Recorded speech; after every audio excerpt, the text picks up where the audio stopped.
capitalismo, ele naturalmente entra em crise. Ele precisa das crises para que ele possa crescer.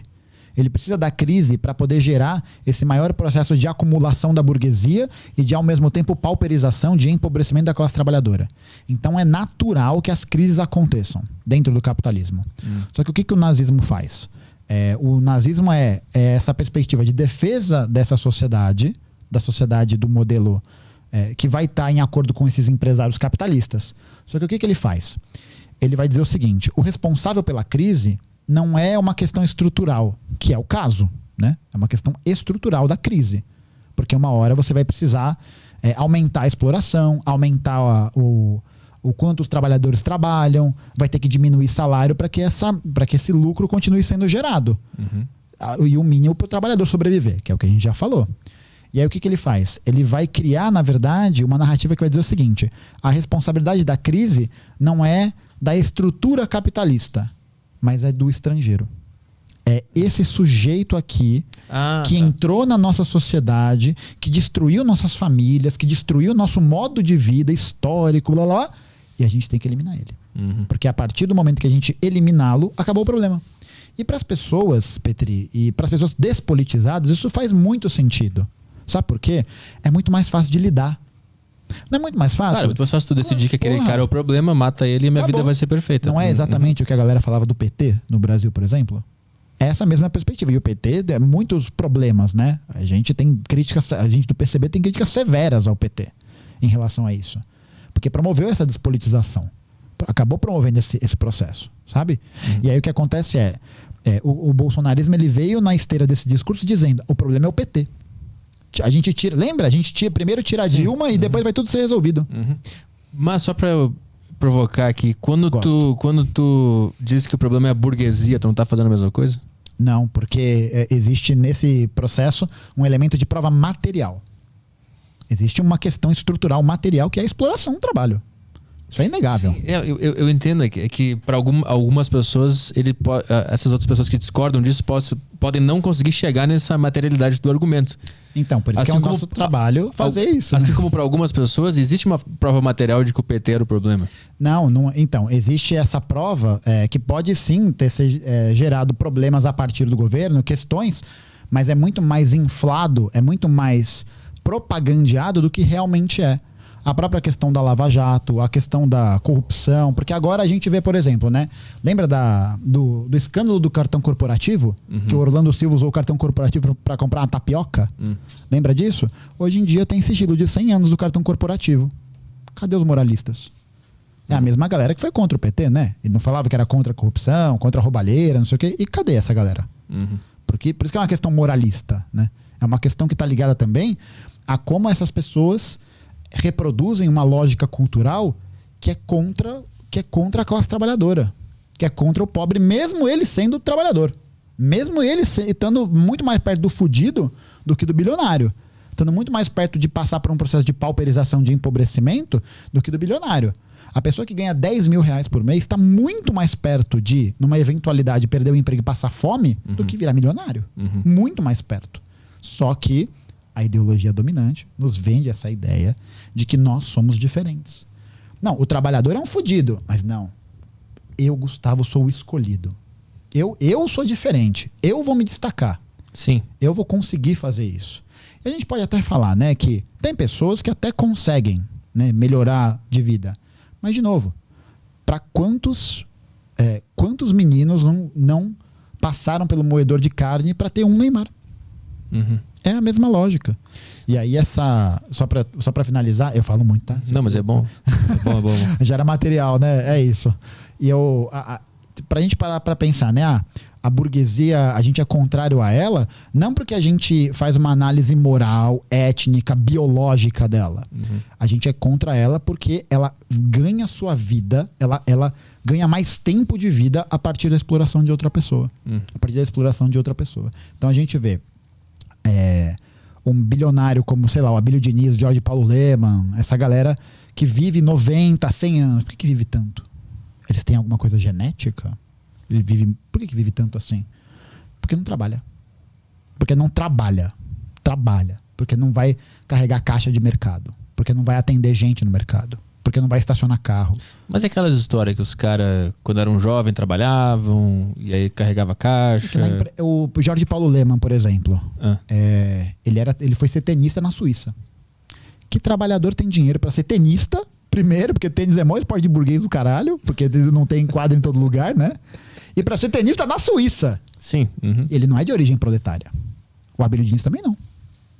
Por isso que o capitalismo ele tem nessas famílias essa hereditariedade. Uhum. Tá ligado? Pra uma pessoa, pra eu, por exemplo, eu vou me tornar um milionário da família. Porra, pra isso acontecer tem que ter uma série de fatores do meu lado e tem que dar tudo certo. Tem um elemento de aleatoriedade completo. Se eu não tenho essa base material, que só pode ser construída a partir de outras bases materiais anteriores, eu nunca vou conseguir. Mas é tipo um cara tipo aquele, o Rick Chester, por exemplo. Quem? É esse o nome dele, né, cara? O cara que vendia água na praia e hoje é, sei lá, milionário. Então, de novo, R$1,99. Isso quer dizer que o sistema funciona? Quantas pessoas não estão vestidas agora de Teletubby vendendo algodão doce no Rio de Janeiro? Vestido de Mickey Mouse de Chernobyl. Quantas? Pô, porque a fantasia é muito feia, né? Mas passando aquele calor do caralho, acordando 4h30, 5 horas da manhã e ficando na praia, pá, o dia inteiro. O problema é essa ser a vida eterna do cara, né? Porque Isso. viver uma fase de um trabalho ruim, que tu se esforça e tal, é normal. É ok, acontece. Mas vai ser pra sempre isso? Isso é foda. Isso, o problema é que o capitalismo perpetua esse pra sempre. Sim. Porque ele depende desse pra sempre. Porque sem esse para sempre não existiria essa lucratividade do empresário, do latifundiário, do dono da fábrica de doce, sei lá. Mas aí tu não vê que esse exemplo desse cara que vende água na praia, por exemplo, ele não pode ser seguido por mais pessoas? É que não tem espaço para isso, né? Não tem como, porque pensar, o cara vendeu água, beleza, né? Vendeu água e se tornou um milionário, mas foi só isso. Ele só fez isso? Não teve ninguém que abriu uma porta para ele? Não teve nenhuma relação nesse processo? Não teve uma conjunção de fatores mesmo? Pode até ser de competência e de sorte. É isso, é sorte. Para dar um exemplo pessoal mesmo. Quando as pessoas falam muito sobre a página, sobre o trabalho e tal, eu faço questão de salientar toda vez que a página ela é um trabalho com esforço meu, mas ela não teria chegado aonde chegou, a gente não estaria tendo essa conversa se não fossem pessoas que tivessem confiado em mim, me aberto portas e me dado oportunidades para fazer isso. Sim. E nem todo mundo vai ter isso, quase ninguém vai ter isso. O famoso networking. Exatamente, quase ninguém vai ter essa possibilidade. Eu fiz amigos, fiz contatos nesse processo que, nessa troca, nesse avanço, me permitiram alcançar isso. Estar aqui, as pessoas assistirem, me acompanharem. Sim. Eu não fiz isso sozinho. Mas como é que seria de outra forma isso? Não, exatamente, não tem de outra forma. Não tem. E é por isso que o capitalismo é tão cruel. Porque as pessoas nunca vão ter essa oportunidade. Nunca. Assim, né? Ah, mas esse aí, o Rick Chester, que fala? Rick Chester teve, sim, 1 em 1 milhão. Tem 1 em 1 milhão. Porque eu tenho certeza, né, que não deve ser exatamente uma vocação você passar 12 horas na praia vendendo água.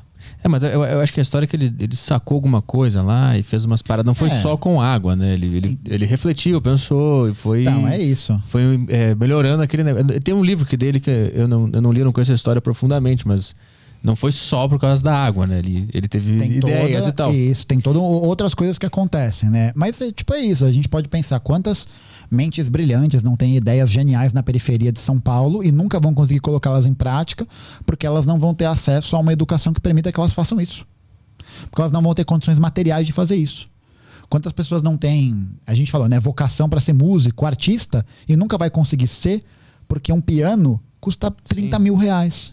Porque um violão que custa 200 reais, 400 reais, tá fora do alcance da família dele que ganha 1,5 salário mínimo para viver em São Paulo. Mas pensando nessa lógica da música, não é graças ao capitalismo que várias pessoas que moram ou moravam nessas comunidades conseguiram ganhar muito dinheiro fazendo música? É graças ao trabalho delas. Porque a lógica, de novo, para cada MC, para cada Anitta, tem um monte de gente que não conseguiu.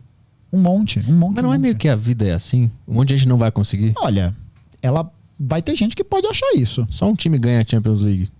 Então, é que, de novo, a gente comparar um processo de ascensão social com uma equipe que ganha futebol, mas... É foda. Eu tô na dinâmica do capitalismo na minha mente. Mas eu acho que isso é muito legal, Petri, de você falar, porque a gente pensa isso mesmo inconscientemente. A gente pensa em ganhar, né? A gente não pensa em melhorar de vida. Porque a gente é ensinado a nossa vida inteira que se a gente não ganhar, se a gente não é vencedor e a gente indivíduo, é o fodão, a gente não é ninguém.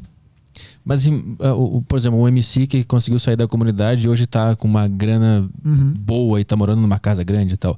Não foi por causa do capitalismo, porque um cara inventou um computador que deu lucro pra ele e um cara conseguiu criar uma mesinha de som mais barata que deu lucro pra ele e esse cara pôde comprar e aí ele conseguiu botar na internet, que eu não sei se é um fruto do capitalismo também. Então, se a gente parar pra pensar, todos esses elementos de invenção, de novo, eles não são feitos só por uma pessoa, eles não são aprimorados só por uma pessoa. E aí é muito mais sobre qual é o trabalho que essa pessoa desenvolve, primeiro, mas segundo, de novo, as relações que ela constrói. Sim. Porque é o networking, né? E é isso, o moleque às vezes pode ser pica, poeta, sabe? O cara foda, letra foda, ritmo foda, pá, e nunca tem uma oportunidade. Por que não? Por que não? É isso, por que não? Tá ligado? Sim, mas é que ao mesmo tempo eu tô enxergando que a sociedade capitalista, ela conseguiu dar oportunidade para outras pessoas que conseguiram. Então. Que é o mesmo jogo. Claro, só que aí de novo, né? Acaba entrando de novo na lógica do... Beleza, ele conseguiu construir isso. Mas qual que é o percentual de pessoas que constrói isso? Será que a gente deveria defender um sistema que faz isso? É que eu tô vendo que sem esse sistema seria zero. Com ele tem 10 caras que saíram da comunidade e viraram MC. Agora não seria zero. É que assim, né? De novo, a gente tem que pensar materialmente em cada relação social e tal. Mas por que o moleque não tem tempo pra ser músico, por exemplo? Por que a grande maioria desses moleques não tem tempo pra ser músico? Porque tem que trabalhar. Porque tem que compor renda em casa. Quantos moleques de 17, 18 anos não estão andando aí de bike entregando coisa de aplicativo e não vai conseguir acessar uma universidade? Não vai conseguir acessar um trabalho digno, sabe? Um trabalho estável num país industrializado. Sei lá, a gente pega a galera que era peão de fábrica 30, 40 anos atrás, essa galera ganhava melhor proporcionalmente do que a gente ganha hoje. Sim. Sabe? Hoje a gente tem que trabalhar muito mais para ganhar muito menos. Então, se a gente tem que trabalhar a esse nível de sobrevivência, porque a gente não tem o básico do básico, é porque tem um processo de exploração nesse meio. Então é isso. A pessoa podia estar estudando para ser música, ela podia estar estudando para ser artista, ela podia estar estudando para ser jardineiro, sei lá, sabe? Mas como que ela vai ter tempo de estudar se ela não tem tempo porque ela tem que estar trabalhando? Porque se ela não trabalhar, e aí que está a questão biológica que você falou, lembra? Se ela não trabalhar, ela morre. Sim, claro. Ela morre material porque a gente é carne, a gente é matéria, tá ligado? Se a pessoa não trabalha e ela é obrigada a se subjugar. Sim. Porque senão a gente cai naquele argumento liberal maravilhoso, né? Que é, você tá insatisfeito com o seu trabalho? É só pedir pra sair e arrumar outro. O cara mora na Dinamarca. Porra, vai tomar no cu, velho. A pessoa manda uma dessa. Não, o cara tá em Nárnia, porra. O cara tá com uma... Sei lá, né? Tá com uma lombra maluca. Mas é que eu acho que esse discurso já é mais pro pessoal que ganha bem e tá acomodado num trabalho que odeia. Eu acho que não é pra classe trabalhadora esse discurso. É? Tu acha que o cara olha um cara na fábrica e fala assim, pô, não tá gostando, sai. Mas tem, pô. Tem, porque, por exemplo, né? A gente pega a pessoa que é motorista da Uber, por exemplo. Tem muitos que têm mentalidade de empreendedor. Que é essa mentalidade, né? De falar, não, porra, eu tava insatisfeito com o meu trabalho, eu resolvi e eu saí. E aí você pensa, pô, e aí ele vai falar, eu trabalho a hora que eu quiser, mas se eu não ficar 10, 11 horas no carro, eu não vou conseguir ter o dinheiro. Eu trabalho quando eu quiser, mas se eu não pegar tantas corridas, o aplicativo me bloqueia. Que liberdade é essa? Sim. Que porra de liberdade é essa que você tá condicionado, sabe? Só que isso é introjetado na cabeça das pessoas e acontece tanto pro cara que tá num nível bom, mas mais importante pro cara que tá num nível bom é que essa mensagem chegue no cara que tá lá embaixo. Porque aí o cara que tá lá embaixo, que tá na merda, que tá ali se agarrando a qualquer coisa, ele vai falar, pô, isso aqui é ruim, mas eu vou conseguir. Eu não vou lutar, eu não vou questionar estruturalmente esse sistema. A esperança mantém o cara É uma esperança preso. Que não tem lastro material. Sim, essa esperança que eles passam para essas pessoas mantém ela produzindo. Exatamente, é um idealismo. Né? É uma perspectiva idealista de vislumbrar a sociedade. É muito importante que essa mensagem... Qual que é a mensagem que mais passa na Rede Globo? além do agro é pop, agro é tech, agro é tudo, é a mensagem de empreendedorismo. Falando, abra seu próprio negócio, seja senhor de si mesmo, seja seu próprio... Grandes empresas e pequenos negócios. Saiu um dado outro dia que mostrava que 90% dos PJs no Brasil são compostos por um funcionário. Quem que é esse funcionário? O próprio PJ. 90%. E ganha até, não sei se é 90% ganhava até um salário mínimo, mas é uma parada assim. Aqui todo mundo é PJ. Então, é Eu isso. exploro a galera.